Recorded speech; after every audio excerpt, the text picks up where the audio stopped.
This is a Gamakatsu hook. Now, the reason I like the shape of this hook is when I put a bait on it, such as a gulp minnow, it actually goes on like this and sticks straight out along the bottom of the hook. Okay. That'll flash in the bass's face and just make him mad as can be. But a drop shot, to make the hook work properly, it has to be tied on what is called a Palomar knot. Okay. Now I go with my left hand with the hook facing away from the reel, the end of the hook. Go through the eye once, then you turn and come back through the eye the other way. Okay. And here's the secret of drop shot. Now you have to get this tag end out there long enough to do the job. We're going to let the hook just hang on the line right here. Is that two pieces of... That's both lines are together here. Okay. And the hook is hanging in the middle. All right. Now watch what happens to the hook when I just tie a regular overhand knot. Watch what happens to the direction of the hook. See how it turned back around? Now it will be facing the reel of the rod instead of away from it. We just simply do an overhand knot like this. And now we're going to take this loop we've done on the knot, and we're going to take it right over the hook. When we tighten everything down, the hook will now face up the line. It's upside down. See that? Yeah.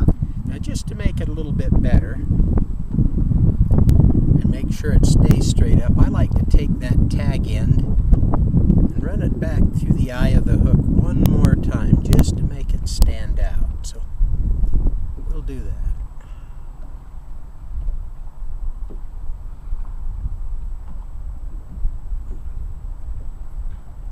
Alright, now that hook,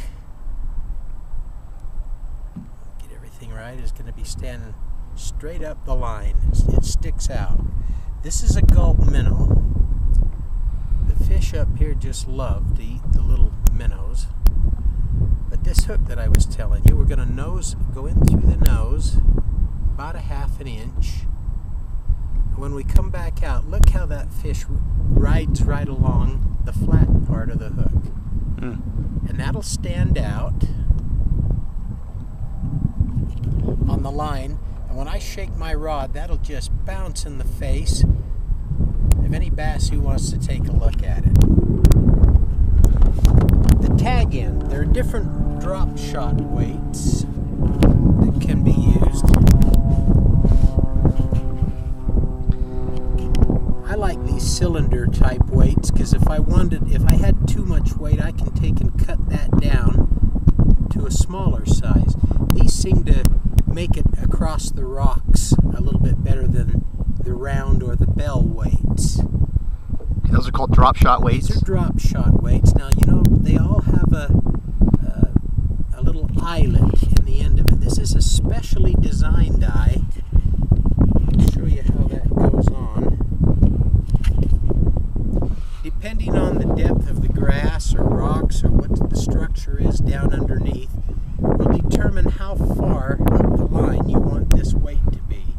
Today I'm going to do it about 12 inches because I'm going to be bouncing over rocks and grass and all. But we go through this eyelet,